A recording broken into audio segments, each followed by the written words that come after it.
সকাল থেকে অনেক ব্যস্ত ছিলাম। ছোট মেয়ের স্কুল থেকে রেজাল্ট দিয়েছে, আলহামদুলিল্লাহ ভালো রেজাল্ট করেছে। প্রতি সাবজেক্টে A+ পেয়েছে, আলহামদুলিল্লাহ। সবাই আমার মেয়ের জন্য দোয়া করবেন।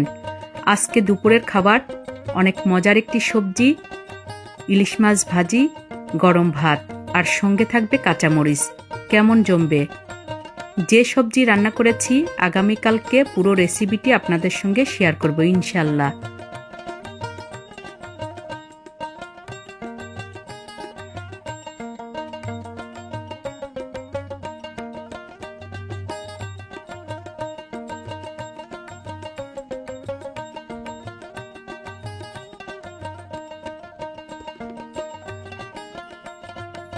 পুরো রেসিপিটির সঙ্গে থাকার জন্য অসংখ্য ধন্যবাদ।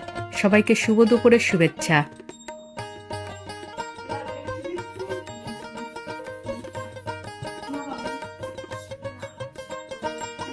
আল্লাহ হাফেজ।